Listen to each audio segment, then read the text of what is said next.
Hi, I was talking to a friend of mine yesterday, right?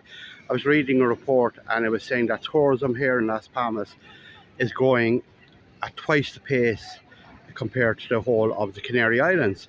And he quite jokingly said, that's you because you and your TikTok, you know. And I said, well, I don't think so. 3,000 and odd followers. I doubt very much. So I said, I won't be taking the credit for that. But I said, because of the mass tourism feeling and the protests here, I wouldn't want to be taking the blame for it either. So it ain't me. But it got me thinking. I first came to the city 2014, radically different back then. I used to call it Europe's best kept secret. Look at this, people, right? Look at the beach, right? 3 kilometers all the way down. The city, the shopping area is just 2 streets back, you know. And I couldn't understand why people were coming here. It was beautiful here. I still think it's beautiful here, you know.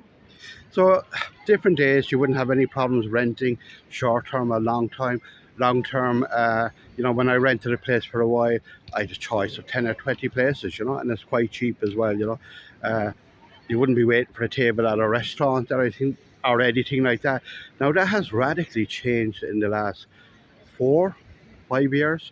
The Paseo here, walking down here at night time at the moment, you could barely walk up it. There's so many people. Now this time of the year it's mostly Spanish national, so mainland tourists, you know. So it's a radically changed city. There's more employment here, that's definitely good, but then local people can't find places to rent, so you know, because it's too expensive now. Rental prices have gone up by 100% in those 10 years, you know, so there's good and there's bad.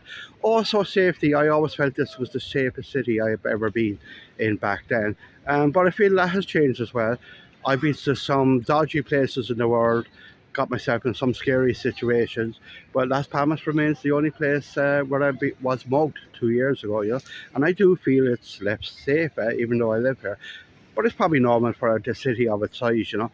But I know I read the local newspapers, and it's very, you know, want to be very careful walking up this promenade after 2 a.m.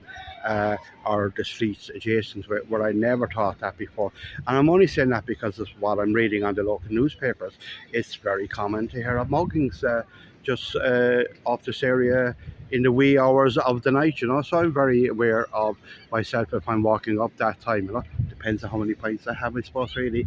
So that has changed, and that's not a good change, and I don't know why the police don't get a better handle on that, you know. So there's a lot of changes, good and bad, more tourists, but it's not my fault. I swear to God, I only have like 3,300 followers, like.